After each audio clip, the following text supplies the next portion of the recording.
You Yeah. you do look like an eye of the tiger ass nigga. You know what I mean? Yo, That's what's up, man. That's what's up. was good. Chilling, man. So you got home. You got to where you needed to be, man. Yeah, I'm situated, man. I'm in my little, you know what I mean? My little push-up, pull-up, you know what I mean? I'm good. Yeah, my bad. man. This is time where, the basement for me. yeah, man. This is where gorillas is made. You know what I mean? Like, my man. Oh, man. Deep in thought, you already know.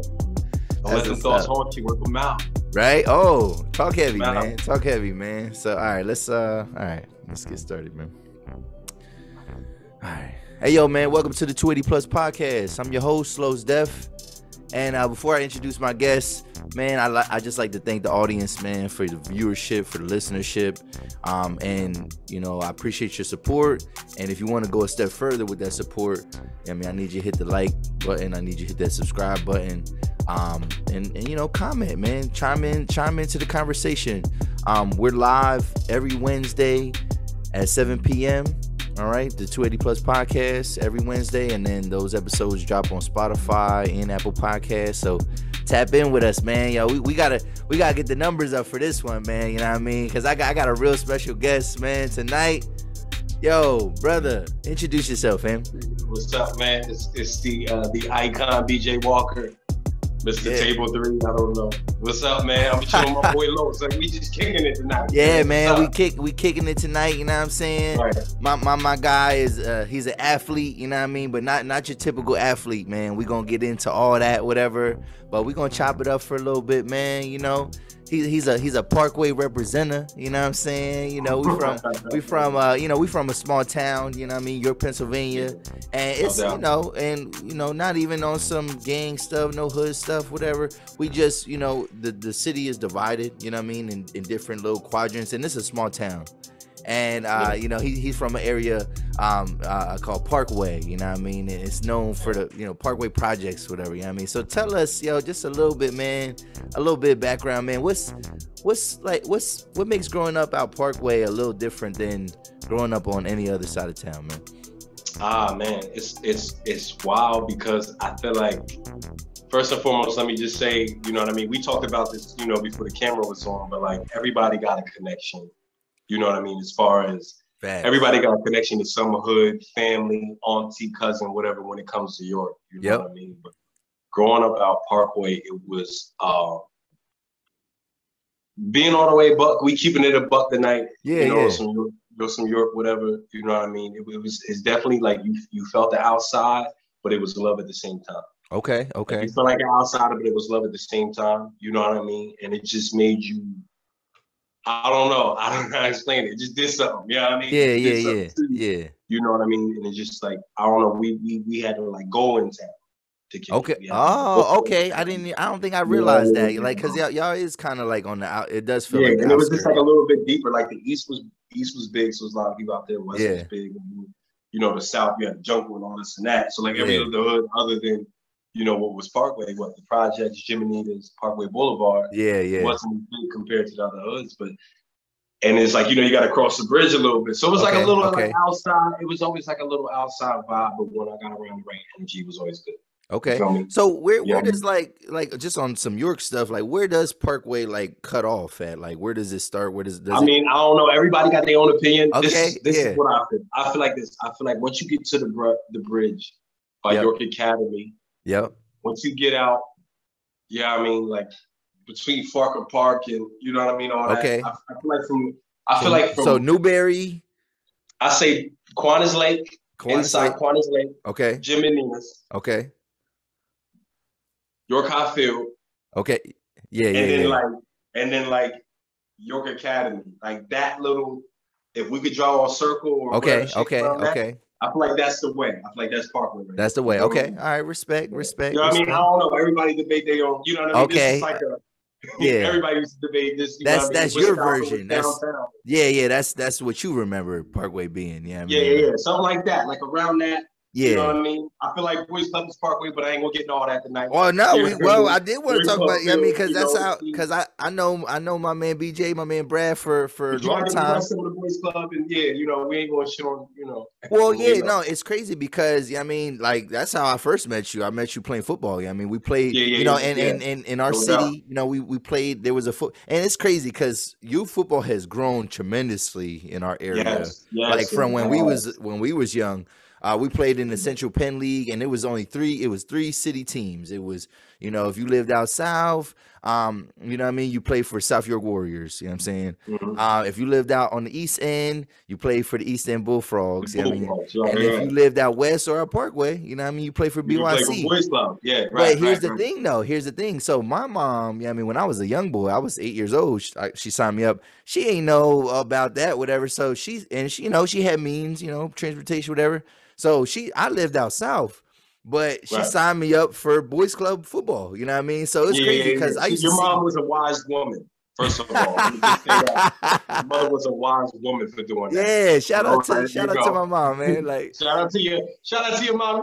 That's what you're supposed to do. yeah, you know what I mean? It's crazy because yeah, like I live on Pine Street, Pine and College. So like I used to see, I know Vel Jones from way back in the day, you know what I mean? So I used to see him walk past with his South York equipment, you know what I mean? I'm getting in the car with my red and white on, you know what I'm saying? About to get busy. Shout out to Vel. Shout out to Vel. Vel. Shout out to Vel, man. Shout out to Jitty, man. 717, yeah, facts, man. Yeah, I mean, so I have a long history with boys club and that's what made kind of going to high school cool because in our town, basically we got one high school, you know what I'm saying, and everybody from every side of town goes to the high school, so it was kind of unique because even though I didn't go to middle school or elementary school with y'all. Yeah, I mean, I knew a lot of people. Yeah, I mean, from those sides of town. Being around, because I was in football, and also too when I used to be in karate, fam, and I used to go to karate out west. Sensei Henry, Sensei Henry, yeah, Princess Street Center, man. Like, yeah. Sensei Henry, okay, all right, yeah, because it was Princess or it was Kim's karate. Well, the Princess Street Center, and then they had the joint at the College Ave too, because I was at both. I mean, they kind of all right, because that was all Hopkins. That was all Hopkins. What's up? What belt was you? How did you I got up to blue belt. I only stopped because of really some family issues, man. I'll be candid, whatever. Mom. So you remember Sensei? You remember Sensei Bobby? Yeah. I remember so that's my Sensei Bobby. Yeah, Sensei Bobby. That's my mom's. That was like my mom's husband. You know what I'm saying? Okay. And to be candid, kind of the reason why I had to stop was because like it was on some shit. My mom and dad was separating, and then she started messing with the bull, and then I had to. My dad wasn't with that shit. Sensei and all that. Okay. But my dad was like, "Nah, bro. Like you ain't going to that fucking karate shit." Okay, all right, yeah. I mean, but rest in peace. Rest in peace to Bobby, man. I mean, he passed away a couple years ago, man. Yeah, man. Shout out to the fan, whatever. But yeah, so I knew this guy for a minute, man. So he's an athlete. But let's just talk about, like I said, you from Parkway, man, and we've seen the streets and we've seen just a different way of life. You know what I mean? Not necessarily that we was super involved, or maybe we were. We could get into that. You know what I mean? But how do you think like a thing that people talk about a lot is how the violence in York, PA, man, and how it's just kind of crazy, whatever. How would you say the violence in York City has evolved in the last like 15 years? Because that's, we graduated about 15, 16 years ago. Yeah, don't make it sound too old. We ain't but it's I mean, we still young men, but I got you. No, it's crazy. It's crazy. All jokes aside, it's crazy. It's to the point now where it's like, I remember the clapping, I remember the shooting, but I remember fighting too, way more. Yeah. And it felt like maybe because I was young, I don't know. Like we can only be but so biased to the generation because the same way we look at the generation and address them, we was addressed the same way. Yeah, I wonder that. I wonder that too. Did the old heads look at us as I can feel myself, you know what I mean? Like almost like I'm being how my mom and dad was towards me and my uncles and aunties, you know what I mean? I feel like I'm being towards them. Like get off my lawn type way more. Like we didn't just shoot anybody over anything. And it felt like it was just more vibe. Okay. Like I remember parties and everything like that, even when people was fighting and shooting or whatever. Yeah. I remember, like, do you remember? Like, I just remember even the spots we couldn't get into. Oh, yeah, It yeah, just, I yeah. remember York having a better vibe. Like the energy was just lit. Like, Yeah, you know yeah. what I mean? We was there. Like, I remember York used to be like, you know, you've been a lot of places. I've been Yeah. a few places. You know what I mean? And it's just like when it comes to like a small city, like I remember it was like no small city that can mess with York. For You know real. what I mean? As For real. far as having a Facts. good time, chilling, and stuff went down. We all Of know. course, You know of what I mean? course, of We got course. whatever you need here. You know what I mean? But it wasn't that. You know what I mean? It wasn't Yeah. just all light them up. You know It what I mean? wasn't, It yeah, didn't have it to. seemed, I said a couple times, it seems more random now. Like it just seems a little bit more like, I mean, I More feel like, pointless.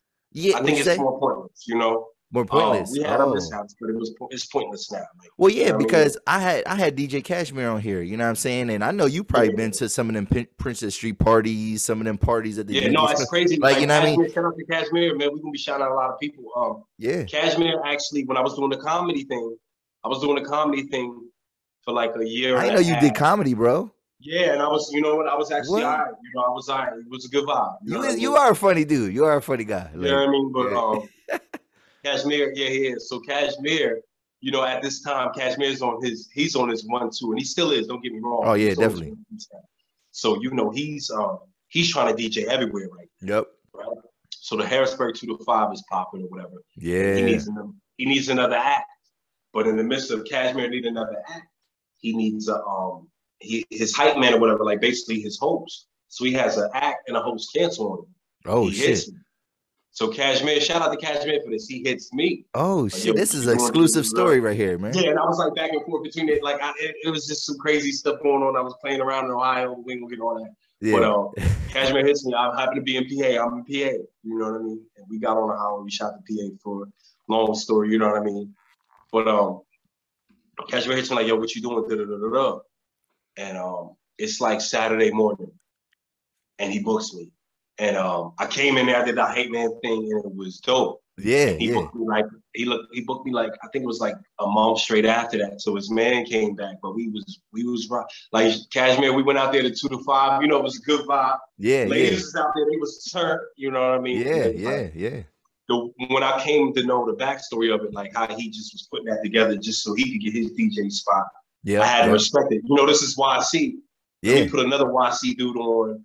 And then I think the other boy, C Smoke Williams. Oh, I think see. C Smoke I've been Williams seeing him. I on Facebook. follow him on So the he was book. always in there. He was in there the whole time. So Cash, you know, Cash, CJ, like they was doing their thing. Okay. And they just brought me on. You know what I mean? Just so happened I was in town. They brought me on, and that was real dope.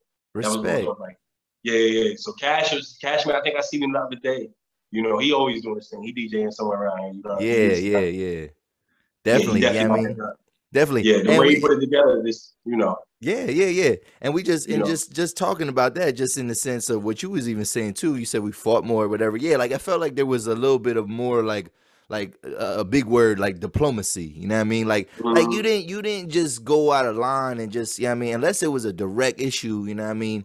It didn't necessarily even need everybody from, you know, your hood, whatever, to get involved. Like people, I felt like at times people could handle things as men, young men, you know what I mean? And you know, and but granted, you know, other things went crazy, you know what I'm saying? Right. Obviously, like, you know what I mean, we, you know, growing up now that we a little bit older, we done seen a lot of people, man. We lost a lot of people too along the way.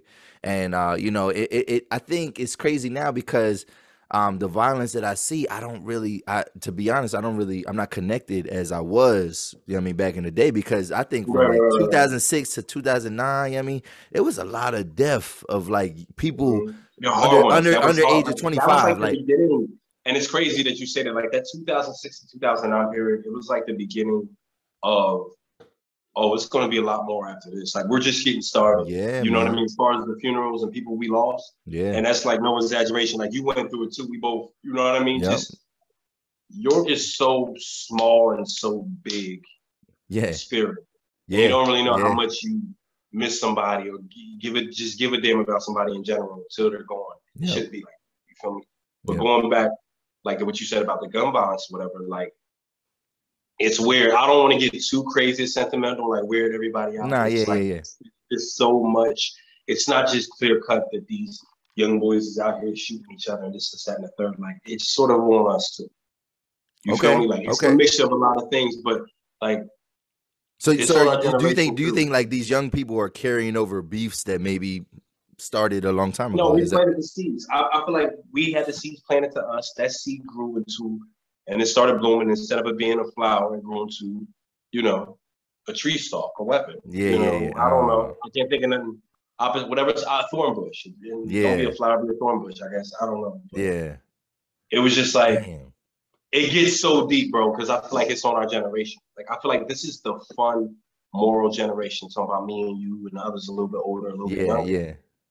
And this generation is messed up. But if you remember, like I remember, the teachers was telling us this was coming. It was going to be like this. So it's like, I don't know. I think it starts with us. We set the example, of course. I think the next generation is going to do what they want to do. Yeah. Because we did what we wanted to do. Yeah. But I think I guess everything evolves. We wasn't as nutty. Like, that's just what it is. We wasn't as nutty. We wasn't shooting, we wasn't killing each other like this. We just wasn't doing it in Europe. Yeah. And for real, it's at this point now that everybody's related or cool or went to school. That's what makes it crazy, man. Like, people be knowing that's what I mean by victims, and they know the people that are doing the. You know what I mean? It gets all intertwined, and it's like, I think maybe we need, it's going to be problems and conflict when it comes to the streets. Yep. We keeping it 100. Like, that's just because it's really a fight for resources. You know what I mean? In a way, like money or I don't even know. What do you even? It's not even that. I don't even think it's that. It's crazy. Like, everybody has this big conspiracy thing going on or whatever. Okay. Like, I don't even think it's a matter of they people who aren't in the streets, people don't understand. They see what they see on TV shows. They watch the BMF and the Powers and all that. They see that and think that, but this was more like a lot of things about York City really has to do with reputation and humiliation. Damn. You feel what I'm saying? Like for real, the dudes that got problems and stuff like that, they not even getting money in the same area. You know what I mean? They're not even. Yeah. You feel me? And and I think the young boys failed to see that. We failed to see that a little bit too. Like, I'm beefing over with the Bull West Side, doing whatever I'm doing, but I'm not even out there. You feel me? I'm over here. You over there. Yeah. So it ain't that. You know what I mean? A lot of it, I think women play a part. We gotta be women. Yeah. We had a couple people. Shout out to the ladies. Thanks a lot. It's crazy, but I think women play a part with the beefing. But it's not. I don't think it's resources. I don't, because it's never. Everybody's story different. Well, yeah, because it's never been no stuff where like, oh, yo, you can't on this corner. Like, I don't think it's ever been like that. It's York. If we really keeping it gutter, we really keeping this gangster and all that. Whatever the case, whatever they want to call it. Yeah. We never hear somebody really beefing and he took over that block. We ain't gotta say no names. We ain't gotta do that. But like, just when you really in your head to yourself, when you're over here like, yo, these two was beefing and he took over that block. Yeah, and I never heard that. I never heard that. Ain't none of that Gotti boss like going on. Yeah, nah. Because it was never nothing too organized like that either. You know what I mean? Like, no, not at all. You know what I mean? That's just the only theory that the cops put in their own head. Yep. You know how they go. Well, yeah, because when that indictment went out, and I was like, in the way they characterized that, we ain't gonna say no names, whatever. But like, when they characterized that, they made it was like, oh, it was a crime family, and I'm like. It's just niggas. Yeah, it's just like people that know each other. You know what I mean? Like, I don't know. It was never as organized as they, I don't know. Yeah. But yeah, like you said, it's the cops. Sometimes they put these theories out there, and yeah, you get the people on the outside that don't live in the city. And it's crazy. And if there's a young boy watching this, and I don't want to say it, I don't want to get too fucked up or into that. You know what I mean? I got a question about that dumb shit, whatever. It's on fire, whatever. But if it's a young boy that sees that. The one you talking about. Yeah. When he sees that, how many people sold out at the end? You feel what I'm saying? It is what it is. Like, it's out there. Yeah. Charges to the game. I'm not saying nothing random. If you see how many people play gangster and did that and sold out at the end, like, young boy, let that be a message to you that this game is. It's what I'm saying? This ain't cool. This ain't where it's at. No. And this ain't. I don't. I'm at. Me. I'm like. When I say it's on a generation, I mean it's on our generation to fix things so that they can make these mistakes. Yeah. Like, even if the young boy we can't fix that gotta go to prison or whatever, at least let's make the reform right for him. Yeah, You know what I yeah, mean? yeah, But let's reward the ones who stay out of trouble and do right too. yeah, You yeah. feel me? Like we don't forget about the ones that do good to take care of the ones that's doing, the messed up stuff. But as far as that situation you was talking about, Yeah. any young boy out there that know about that, anybody that know out there, let that be a lesson to you how many of them sold out.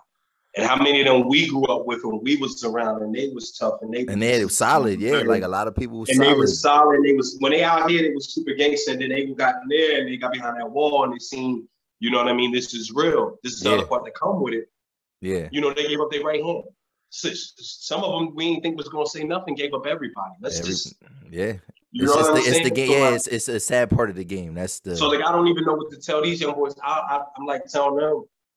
Well, you know how they always give you them one, lessons where they be like, look to your left, look to your right. Like these people ain't gonna be. I don't know if you're like gonna be the one to sell your homie out. I don't know if you're gonna be the one to hold it down. But like, let's just avoid both of y'all doing either one. Yep. And let's just figure this out. You feel what I'm saying? Yep. Like you don't. Facts. You're cool with that, and you're not even doing it right.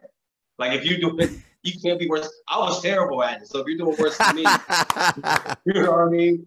Yeah. So, like I don't know. Man. Well, yeah, I was gonna ask too, like you know, back in the day, like how much in the mix were you growing up? Were you like a get money bull, or were you just kind of were you the enforcer? To be honest, like to be honest, I was one of those kids that.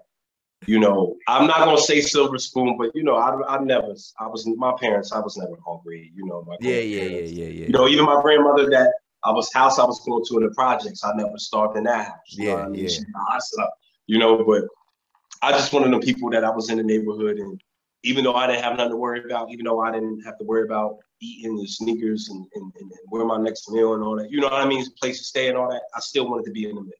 Yep. You know, I'm one of them idiots that just chose to do that and didn't have to do that. You know, Yeah. if we keeping it real, you know. Yeah. Definitely. It is what it is. But you know, I ran around a little bit. I had a little, you know, I had my ups and downs. I guess. Everybody, you know how the game go. Everybody, and it's crazy. Everybody does too. Like everybody had their little run. Yeah, it feels like at least the price.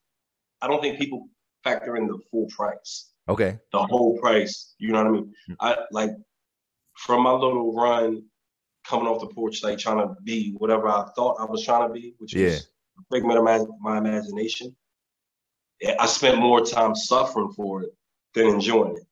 Okay. You feel me? And that's just, you know, if I don't pass nothing else on, like enjoy life, like, and that ain't, you know, facts, temporary satisfaction, you know. So. Facts, man. Right. So you know what I mean, and well, before we move on, you know what I mean, just remind the audience, man, hit that like button, hit the subscribe button, you know what I mean, comment, man. What do you think, man? What do you think about what we're talking about? If you from our town, man, what was the landscape like when you was growing up? Is it how much different is it now than it was back in the day? You know what I mean, in the era that we talking about.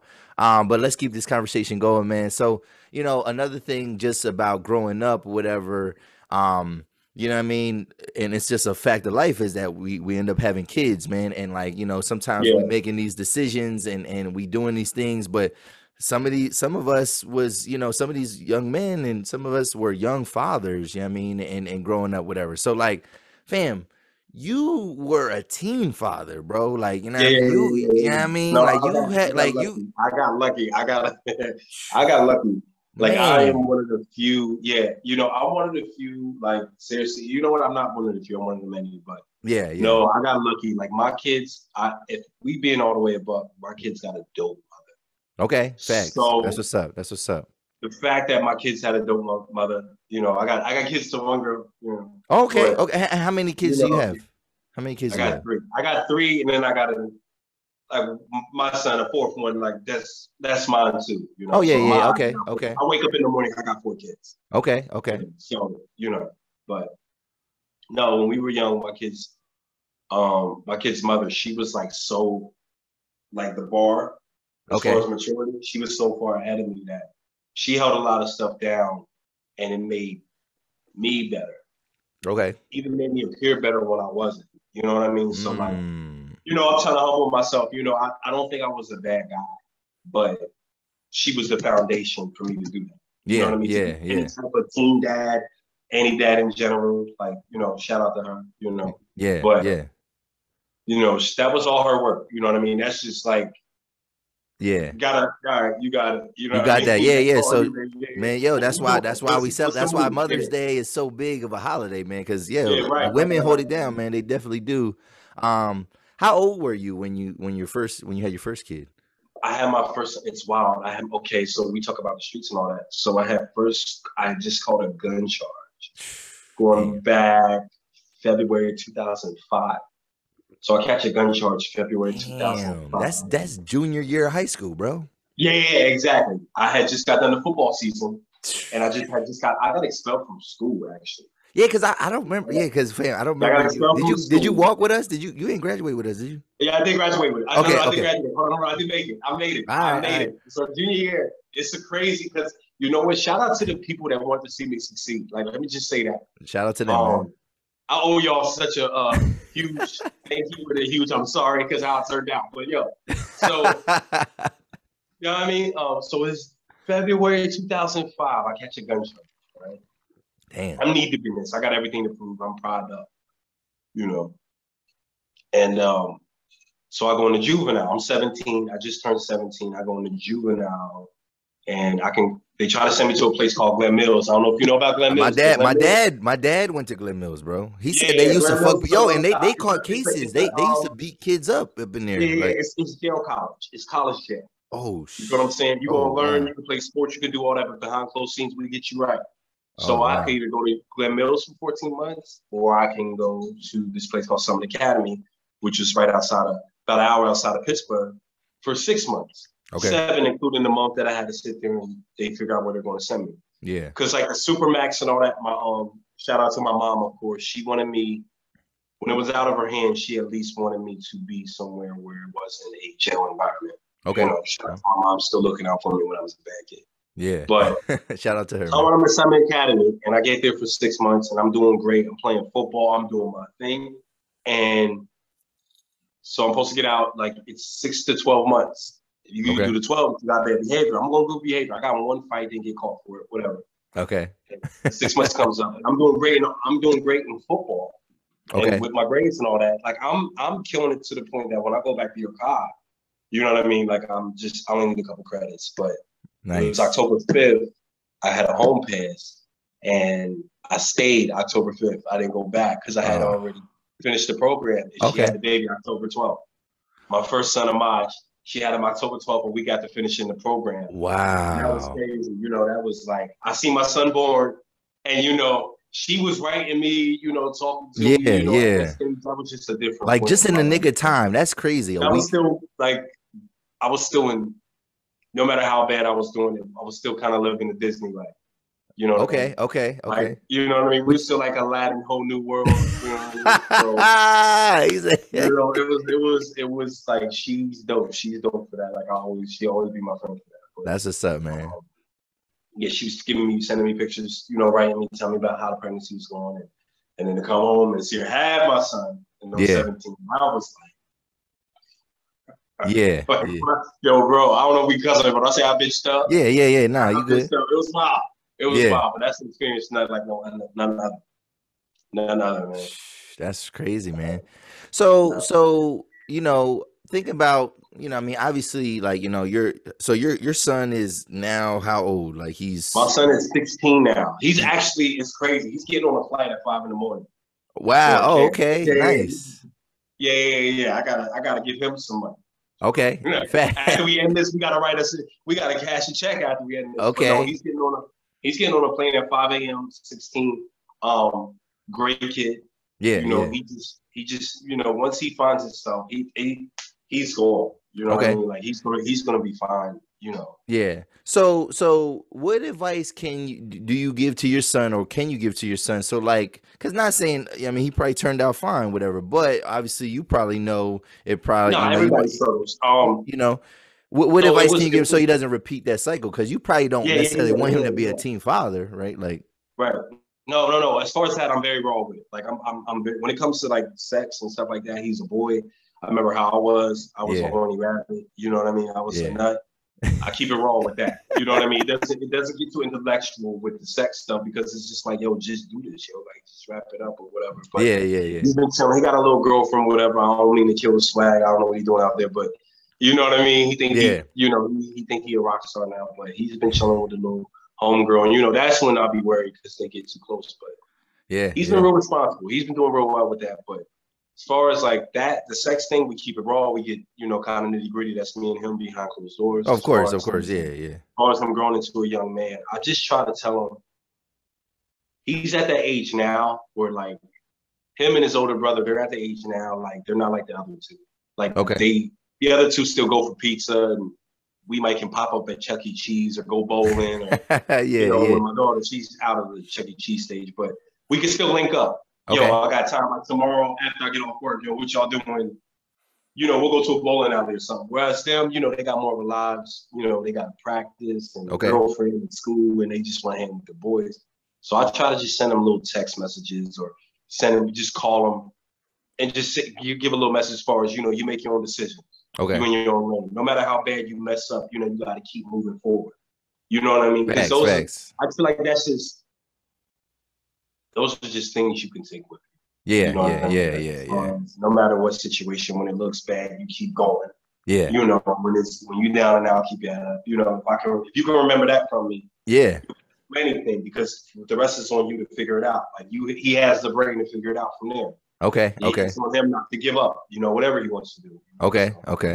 That's what's up, man. That's great. It's crazy because I fear what that's gonna look like. Because man, my son is half your son's age, man. You know what I mean? So he's like, he'll be 8 next month. York Bears, what's up? Well, I live in Lancaster. I live in Lancaster, so I hear Mountville is where it's at. You know what I mean? That's where. Shout out to I think what's it, Trev? Is Trev Orr a part of that? Yeah. I had a dope kid out there. I was coaching for a little bit. You know, okay. From 2013 to 18-ish and came back this year. Okay. Shout out to Trev with the Mountville. I had a team. It was actually like named after me when I was talking with the wrestling and all that. Yeah. It's called the Icons. And I met a kid from Mountville. This little young boy, he was a running back. Nice. Yeah. Nice. You know what I mean? And then Trev knew him and whatever. And then Trev trying to kind of like jump on coaching. Okay. You know, I had a young boy, had a season with him. Trev seen him. He was nice out there. Trev about him. But they got some things popping, but it's not too far from there. Shout out to Buck Kyle. Yo, shout out to Columbia Borough, man. Like we could really like talk about your city's like youth programs and sports. Yeah. For hours. So we ain't even gonna get into all that. But shout out to Buck Kyle, shout out to Eric, man. Shout out to every staff on the York Bears staff. He's out in Columbia. Yeah. Shout out to them, man. Yo, did you see from the little league? Yeah. You know what I'm saying? Yeah. It's just, man, like, and all those kids that you know that Mountville, those kids, we take a bunch of those kids as far as the York Bears and the York City League. Yeah. We link up with them. We take them to nationals. We travel with the kids. That's crazy. Yeah. You know what I'm saying? Like, because we always wanted that. Like, how do you get into a Pop Warner league? Yeah. Now it's like we didn't have those resources back in the day.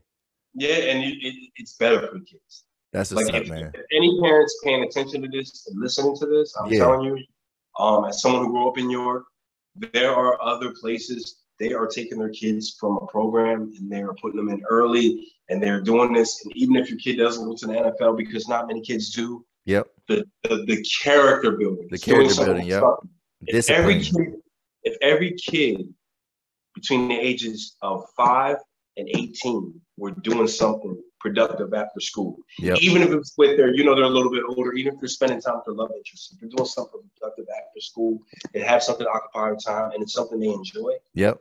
The world will just be that little thing right there will make York City better. Facts. And we can still get it popping. We can still go CA shows in York City. Remember, we used to do the Train Capital. Yeah. Now we can bring all the babies out. And then we can do our thing. We can do whatever. Facts. But that's what they need. You know what I mean? And our generation now, like it goes back to, it's on us though. It's on us. It is. We are a very pivotal generation. You know what I'm saying? Like, because we are. I mean, it's our turn now. You know what I mean? We had old heads, and now we're kind of we're the young old heads though. We're young old heads.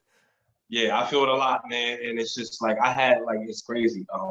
Embarrassing story. I was chilling with a friend, a good friend of mine, and you know, we was lit. We was having a good time or whatever. And I was telling her, I was like, yo, it's on our generation. Like, yo, this is crazy. Like, what is going on? And she's like, you're going crazy. She was like, yo, you're right, but you're going crazy. Man.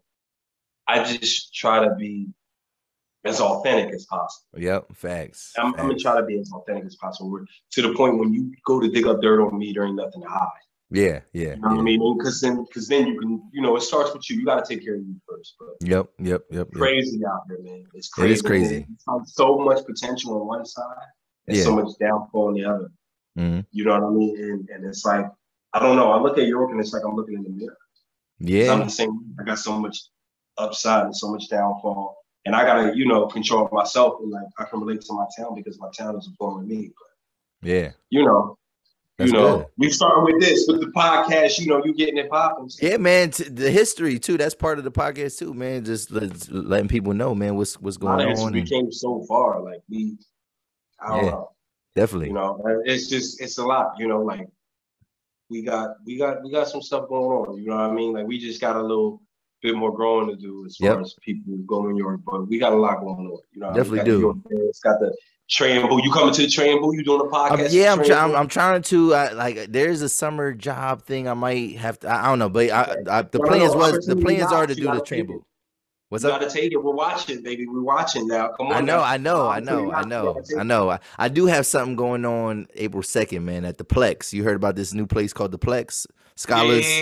Yeah, I'm a part of something. I'm a live media personality, man. So we're gonna see what that looks like. I don't know. I never. They do a little bit of everything over there, right? They got some music. Yeah, Scholars is shout out to Scholars, man. Yo, D Major Williams, man. Yo, he's doing a lot of stuff. Man. Okay, yeah. That sounds real good. Yeah, man. So, and just I guess, all right, just last thing with like kids and stuff like that, yo. You know, and get a little personal, man. You know, I seen you post something, and I don't know the background or the story, or whatever, but I seen you post something recently, a status, and it was something about reuniting with your son, and it was just this message about like it's never too late, man. Like, can you? Oh, okay, yeah. What happened, man? What's going? You good? You got time? I can break it down. We got time, man. We got time. All right, so remember I was telling you about you know, my kid's mother or whatever. And shout out to her. I think I just had her family. I just had, you know, Bridget. Yeah. I mean, that's family. Yeah. Everybody connected, man. We all connected, man. Well, yeah. That's how you'll get. You'll get that small. Yeah. It's 2 degrees of separation. It ain't 6. It's like 2, 3. Yeah. I had a wrestling going on, and I don't know. I kind of lost. Like you go through a period in your life where you lose like ground. You know what I mean? Like I was in a bad place in my life, but I didn't know I was in a bad place. Okay. Because I don't put the streets behind me. I'm not getting locked up no more. So I'm doing my thing. I got the wrestling popping. You know what I mean? I had just won my 2nd title. I think my second. Oh man, I can't wait to talk about that my shit. Second title, I was like the first Black NWA Northeast champion. Okay. Like the first. So I'm like, oh, Black History, what? Yeah, what? First Black, what? Yeah. And we was going through some things and some problems and whatnot. I was having some problems with myself. I had a lot going on with drinking and stuff like that. Okay. And you know, through that, basically, what would be equivalent to a divorce is what happened. You know? Okay. My kid's mom separated, and basically I went through a divorce. And, you know, it was a very growing time in my life. Like, I had, like, it messed me up a little bit. It did a number on me. Facts. I'm still weird a little bit. I lost my swag a little bit trying to figure life out because I was so gullible and insecure about life. Like, now, I'm a way different, you know, just see things a little bit differently and kind of evolve from it. But yeah, no doubt. You know, so we were going through our separation and whatnot. You know, I had somebody I leaned on, and I had a little bit of legal trouble, but it wasn't too crazy. And I just shot out to Cleveland. You know, I just shot to Ohio and just like, yo, I'm out here. I'm tired of this. You know, I just give up. Like, not just gave up, but I just kind of just, once again, not being grounded, not thinking, just go. You feel like you was running away from your problems type thing? Like, absolutely. Okay. 100%. I didn't want to deal with it. Didn't want to face it. Didn't want to be a man. You know, just being real. and I went out to Cleveland. And as crazy as it sounds, I did well for myself, but I kind of escaped my responsibilities. Okay. As just not even, it's not, everything's not about money. Yeah. You know, Yeah. people, and I say this to people, most people with money will understand this. People without money, they're probably not even going to listen to this. Yeah. Because Yeah. they Yeah. talk about, damn, I got to get my son these Jordans and this, that, and that. Yep. Everything's not about money, but money do matter. Money. Yeah. Money makes life money easy. eases the cushion. Money does ease the gives cushion, you options. Yeah. Yeah, but money ain't everything. It ain't and everything. Yeah. I feel like I got away from all that when it came to my kids. Oh man. I wasn't the same parent. So how can I put this? I wasn't the same parent I was when I was in the house. Okay. And if I understood that, I would have been all right. Okay. But instead of just being the best parent I can be, I wasn't, since I can't be the same parent I could be in the house, I just went. And, you know, I was coming to see him every 2 weeks. You know, I had my little whip and I was pulling up on him or whatever, but it wasn't the same. It wasn't the same. Yeah, the same bond, same so connection. When I say, you know, my son, he went through all that because he was the oldest. Him and his brother, they were older. You know, my daughter and my other son, they were small, tiny. You know, my other son just came along. And they dealt with it the hardest. And, you know, naturally, they did right. And I'm proud of them for saying it, but I'm proud of them. And, you know, I should probably kick myself for saying it, but they took, you know, they were riding with mom. You know how that goes. And I feel like they were supposed to. I feel like they were supposed to. Yeah. Fitting in now, I'm at a point now, going through that, and the journey, and that brought me back here, and knowing what I have to do as a man. I just want to fit into their life. Yep. You know, whatever fits for them, their schedule. I just want to link up with them. If they want to talk to me, they need a couple of dollars. You know, I'm always going to play my part. Okay. So, you know, that's basically all it was. Okay. That's what's up, man. Yeah. That's what's up. So, and then last thing then with that, like, yo, what's your reaction, man, when if you hear, and I'm not saying that some of these situations are valid, whatever, but when you see maybe on social media or you hear men say, she won't let me see my kids. What's your reaction to that, man? Because I have a strong opinion. Man, you know what's crazy? It's like, I gotta say this correctly. You know what I mean? It's almost like it's 3 different versions. Okay. You have the ones, like I've seen the baby moms who would just do anything, and you want to see your kids, you can have them. You know, she's doing it maybe just to get back with you, or she's maybe doing it because she needs a break, or she may just be doing it because she just wants you to be in your kid's life. And every kid loves their dad. Yeah, of course. Yeah. We just gonna keep it above. Every kid loves their dad until their dad disappoints them. Yep. Yeah. Ooh, that's a bar.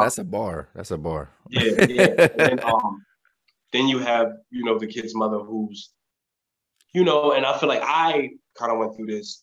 She, you know, they deal with you, and you know, it's not even about you and them no more, but you doing better. You know, if you do better, then you can get the kids. You know, if you show me more, you know what I mean?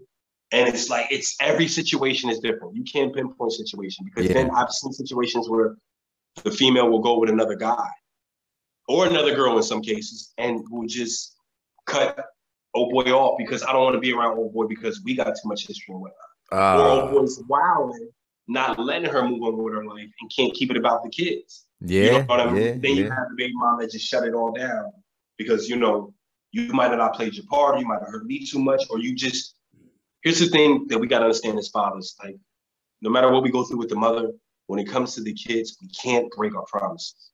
Definitely not.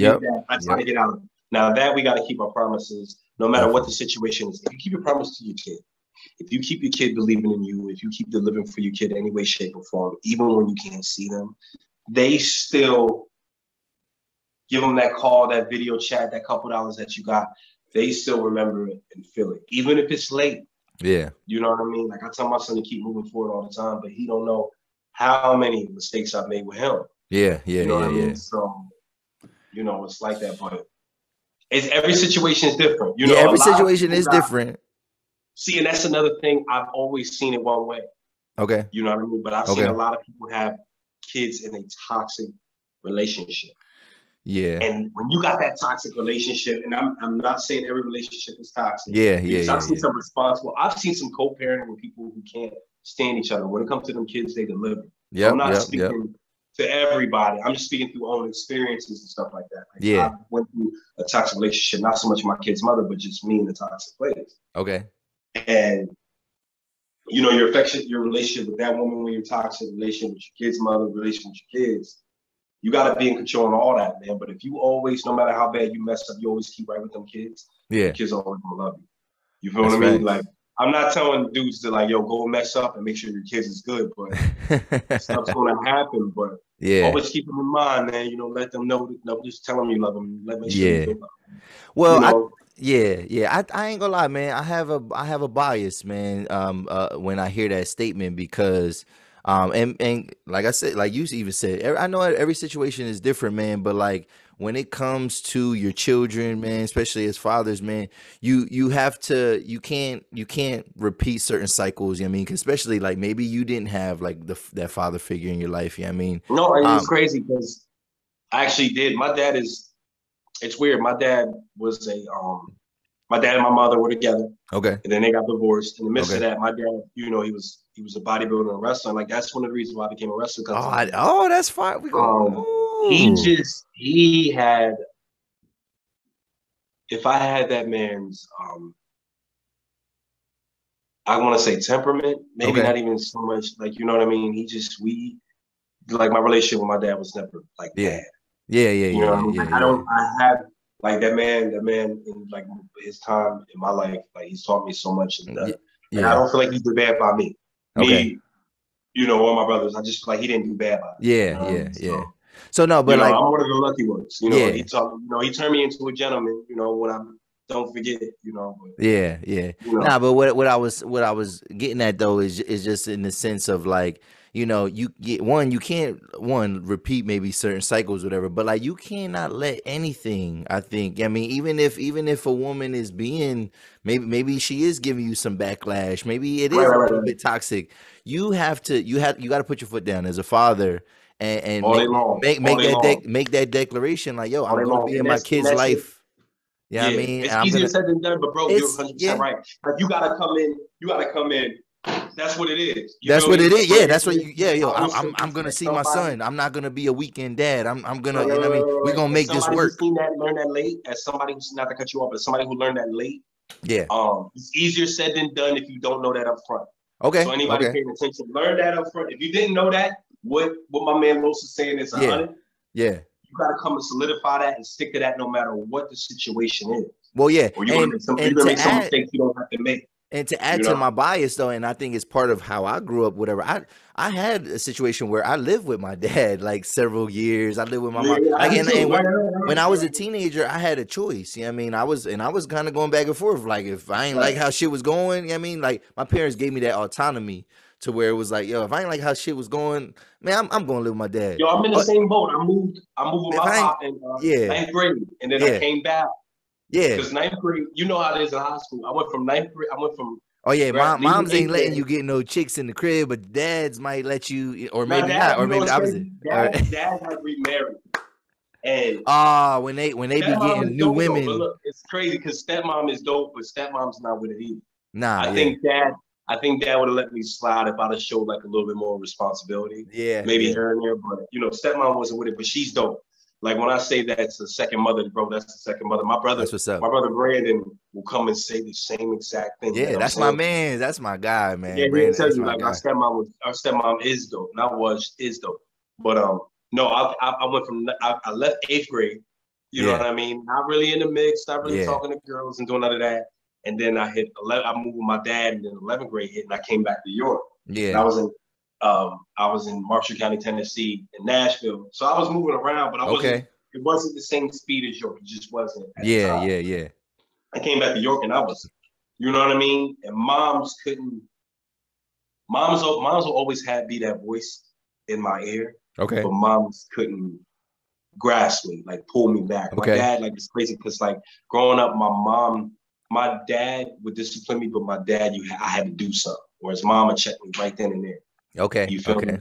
So, like, with my dad is, if I'm not doing nothing too bad, he's not acting too crazy. Whereas mom is like, she sees me doing this, and she sees it. It's like, she might blow something out of proportion. My dad, Pop sees it too, but Papa warned me. Whereas Mama be, get right on you. Yeah, But yeah, I got to York and man, it was just over. yeah. It was over. I seen, you know, it's crazy. I got to York my first day in York. I see my kid's mother. My first day back in York after 2 years, I see my kid's mother. Okay. First day I met her, and I stayed ever since. And I'm not making this up, but I missed everybody in York, and I wanted to play for the high and play with all the brothers. And I miss my, you know, I missed the way, I missed the city. Yeah. But it was just, I got here and I stayed here, and I went, wow. So I definitely know what it meant with the parent. Sometimes that's not always a good thing. Sometimes it's about what's best for the kid. You feel me? I didn't choose what was best for me. Like I was getting offers and everything. I didn't really choose what's best for me. I chose to turn. I chose straight to turn up. I'm not even gonna hold you. So all right. But yeah, so fathers out there though, man, like, you know, I mean, even I know, you know, like I said, brothers, man, I know everybody going through different situations, but don't take that no for an answer. You know what I'm saying? When it comes to right, absolutely not. Now that you don't do. Listen, the same way you be persistent for that female, or that male, it's 2022. Yeah. You gotta feel the same way about your kids. You just gotta be on it. I don't know what I'm not a PC guy. Anybody that knows me knows. Oh yeah, no doubt. You gotta stay on it. You know what I mean? You just gotta be on it. You gotta keep that persistence. It don't matter what your situation. Facts. So just, I mean, so if, like I said, just the audience, man, just to remind y'all, like and subscribe, comment, man, what y'all think, man, when you hear men say, yo, she won't let me see my kids. What's your reaction to that? I want to hear what y'all got to say in the comment section. And like I said, let's keep this conversation going, man. So we started talking about some things, you know what I mean, relationships, whatever. So it is 2022, man. And so let's talk about this, just the state of relations, man, right now in 2022. Now I know it's just starting, whatever, but like overall, what do you think women want from men these days? How about this? We could go the opposite way. What do we want? What do men want from women these days? I don't think we do. I don't think we changed. I think men have been consistent with what we want. I think every man is. I think we are all about stages in our life. Okay. What are we ready to do? Are we ready to turn up? Are we ready to get lit? Are we ready to act crazy? Are we ready to settle down? Are we ready to just have somebody? You know what I mean? Okay. One thing about men, when we love them, we love hard. We just do dumb stuff along the way. Okay. But our girl, the one we love, our wifey, like the one we can, like when we love you, we love you. Like, yeah. You know what I mean? Women love hard too. I think when women learn to love a man that they can trust, and he doesn't fail at trust, because we fail women all the time at trust. Like everywhere you hear niggas ain't shit. You know, that's the number one thing. Niggas ain't shit. That's the number one thing. And man. It's like, but here's the thing, it's like, you know, I gotta defend my guys. I gotta defend. Yeah, talk heavy for us. We do dumb stuff. We mess up. Yeah, we do that. But when we love it, we love it. And and you ain't going nowhere. The ones who were raised, not even the ones who were raised right and raised by example and was shown, we're not going to mistreat you. Yep. Abuse is a no-no. Nah, we don't do that. We don't do that. We gotta stop the abuse. It's not just physical, fellas. It's that emotional.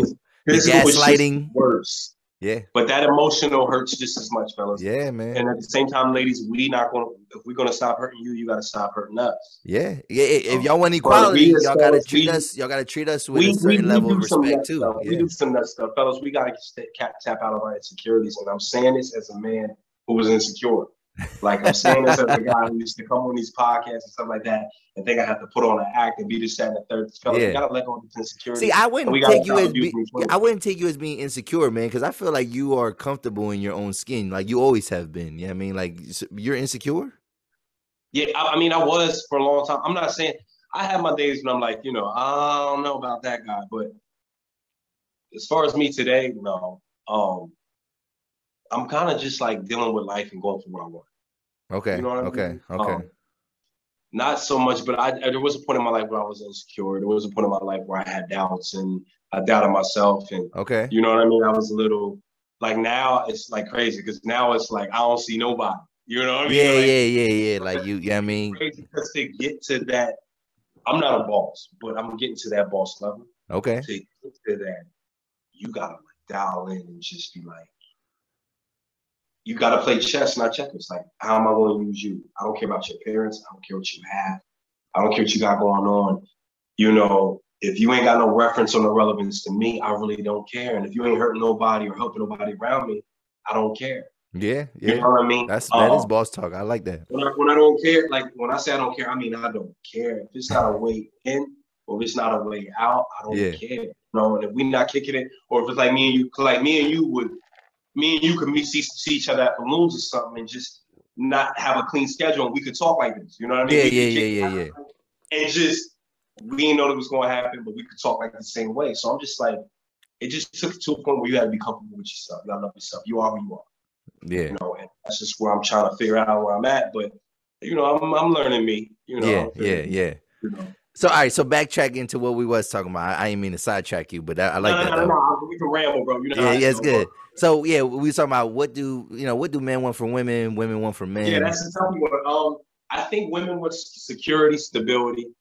Okay. Trust. I think women want. I really truly believe that a woman will deal with you being not economically stable if you treat her right and she can trust you.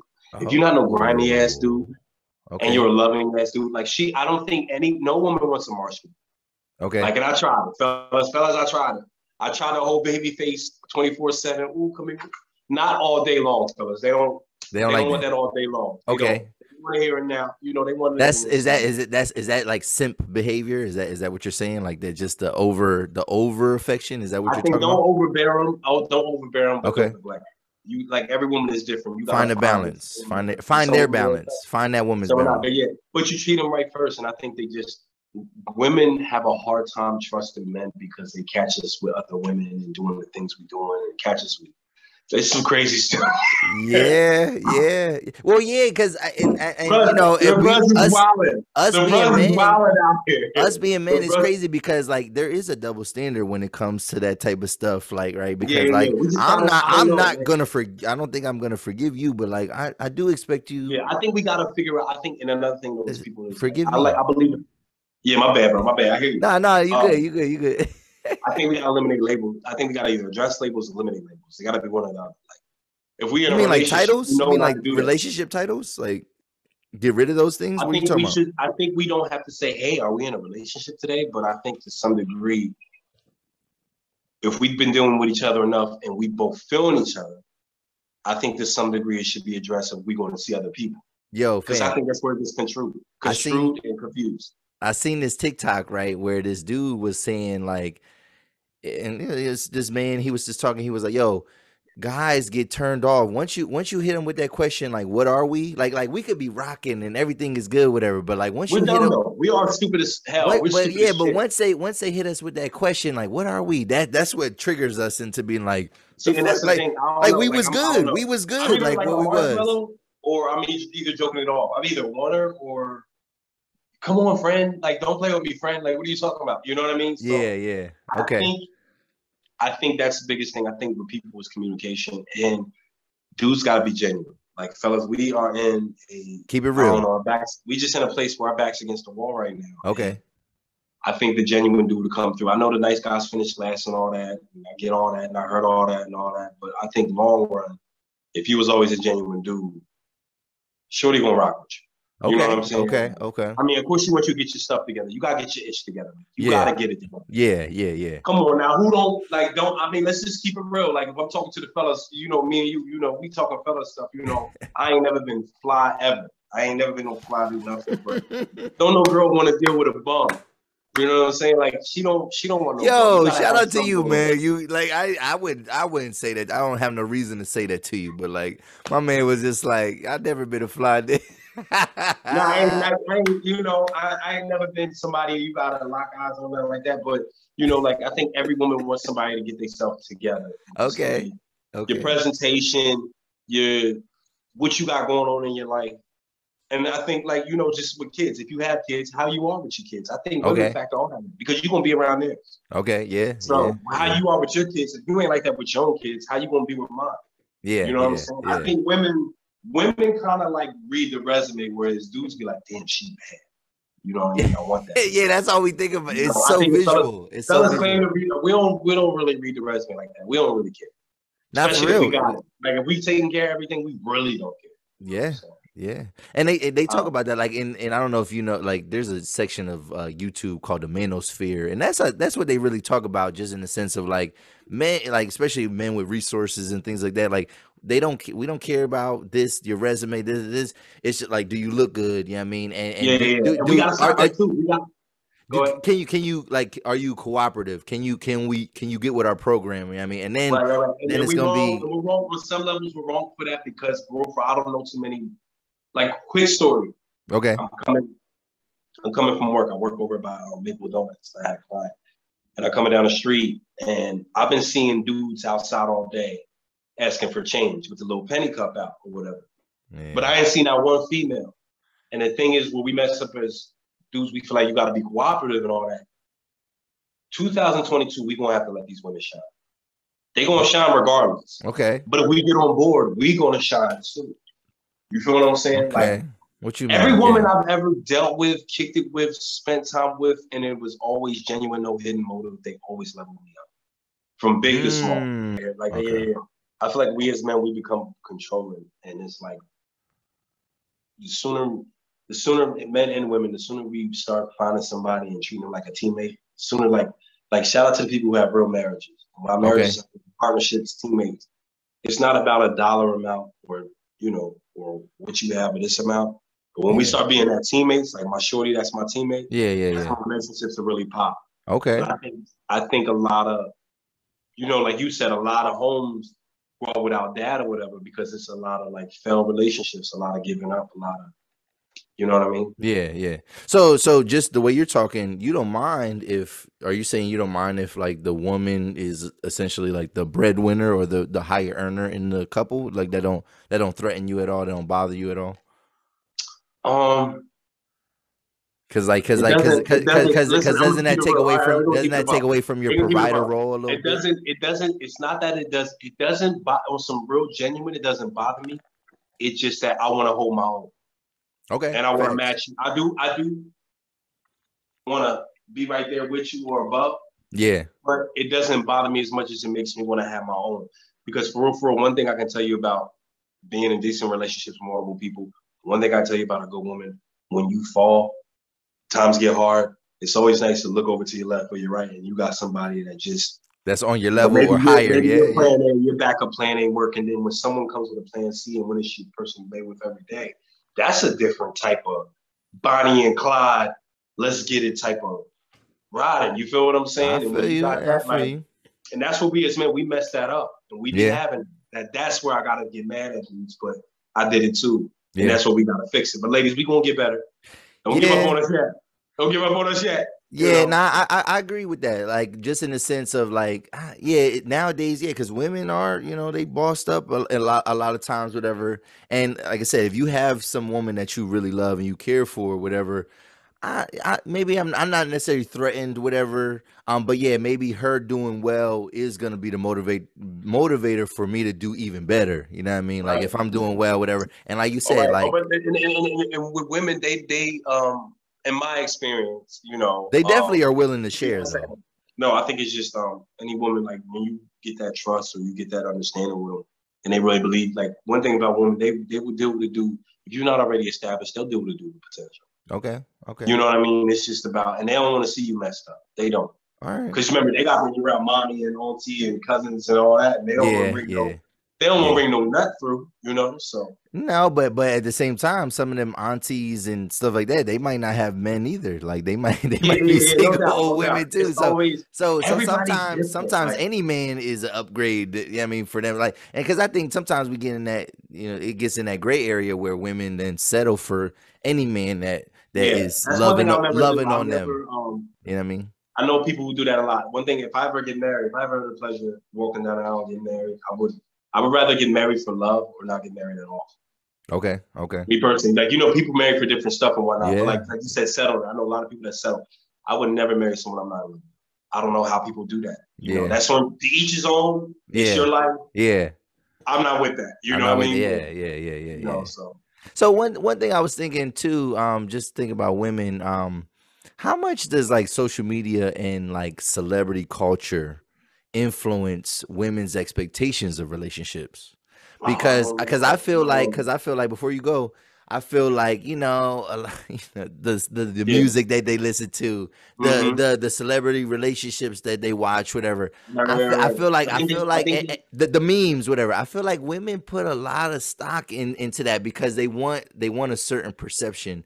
And the thing is, with men, we don't give a fuck about none of that shit. You know what I mean? Like we just be like, yo, like why you and I think it does frustrate us. You know what I mean, at times because we be like, yo, why you worried about X, Y, and Z? I mean, yeah, I because think that's the that's thing. not I think us. that's it's always been. I think the relationship aspect, like, it's always been their show. Like women's, you know Ah, what I mean? Like I know, I believe, like, women want to be happy, but I think like what they watch and see on TV, finding them a good man, a good partner. I think that kind of came with growing up. I think that's kind of like the way the a man doesn't need a woman. Disney, like A woman doesn't need a man as far as survival. But when it nah, comes to nah, companionship and whatnot, yeah. I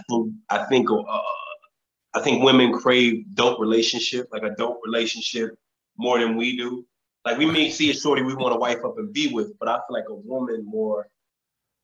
women are more cool with marrying the one they want to be with than a man. A man to get a man like a man, you got to get a man to get married faster than a woman, I think. Okay, When things are right, when there's nothing wrong. yeah. I don't know too many women where everything in their personal life is right, business life is right, and they don't want to marry the person they with. Whereas a Yeah. man will put it off. You feel what I'm saying? Yeah, So yeah, I yeah. think that's Like, just been their show. we Like want them certain watching, things in order. Yeah, definitely for sure. right, right. Just sort of like Jay-Z and Beyonce, like just that camaraderie or whatnot with somebody. I think they just want to have a dope relationship. You know what I'm Okay, saying? okay, I think okay. that's why the D-boy get the bad chick. You know what I'm saying? Like, Facts, you want a facts. little flyness with your partner. You know what I mean? Like, who don't want the baddest chick on the block? You know what I Yep. mean? It Hottest ain't chick in always the about game that. wearing my chain, right? You know what I'm saying? And it really ain't about that though. Like she could be the baddest chick on the block, but she gotta be this from here. But I Yeah, want you to look good too. yeah, Like yeah, you want me to look good. yeah. So Well, all right. So then I guess, and we might have talked about this already, but like, so if women have such high expectations for relationships, how do some end up with these ain't shit or like lousy guys? Like, how do they end up in those I think situations? I think it's every I think Or are those guys really ain't shit? Like, is the perception of the guys, even though, everybody's different. Yeah, I can't okay, say some of them dudes. I can't say every dude in every relationship is a messed up. I don't believe that yeah, 100%. I do not yeah, believe every dude is just. It's all men's fault. It's not the women's fault.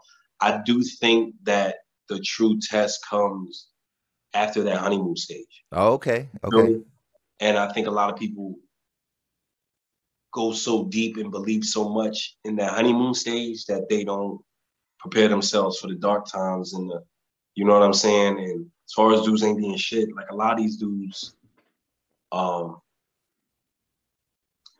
I feel like a woman in a full fledged, I want to, was it monotonous?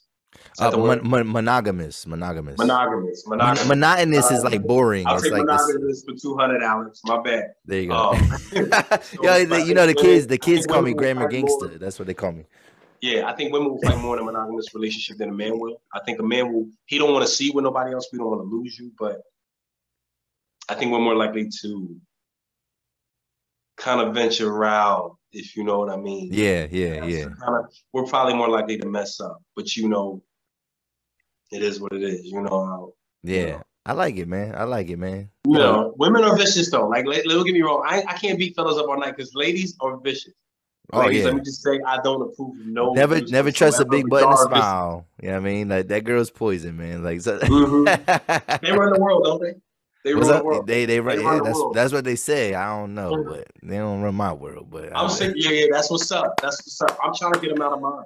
I'm like, I, I'm working on it, man. I don't nah, know. They we run my good. Like world. we, I mean, it's the like I said that word before, diplomacy. It's good relations, but it's like I got my shit, you got your shit. You know what I mean? But Yeah, we you in can a come relationship, you together. gotta. So, all right, man. So, I mean, audience, I mean, chime in, man. What do y'all think about what we talking about, man? When it comes to the women and the ladies, what are women looking for out of men? What are men looking for out of women? How do these women end up with these ain't shit dudes? And then Yeah, I don't know that. Well, no, this is a question for the audience, and then Because you how know what's much? crazy? The women are going. We got to defend fellas a little bit because the women are going to run us down. The next females you get on the show and talk like that, Yeah, ask them this question, they're going to run us down. yeah. I think fellas just gotta You gotta hold your own, man. That's it. Yeah, ourselves. yeah. It's crazy because you got the fellas that I don't know. It's like a mixture. Everybody's different. You know what I mean? Yeah. You just had a different point in your life. You got the fella who just happy to be around you. You got the fella who think he get everybody. You got the dude that's somewhere in between. You know? Yeah, so, yeah. I don't know, man. I don't know. We gonna get. Yeah. So audience, chime in, man. What y'all think, man? Comment, like, subscribe, man. So fellas, I got us, man. Gonna sell us out, man. Yeah, he definitely I feel like I'm selling us out right now. Nah, you cool, man. You cool, man. Yeah, we good. So let's keep it moving, man. And yo, this is, you know what I mean, probably the main event, you know what I mean, of what we talking about tonight, you know what I mean, a little bit, whatever. I told y'all, man, my guy's an athlete, and he kind of chimed in a little bit about it, whatever, man. But yo, we here, man, with a motherfucking pro wrestler. You know what I'm saying? Yo, fam, I don't know nobody like, you know what I mean, we all grew up.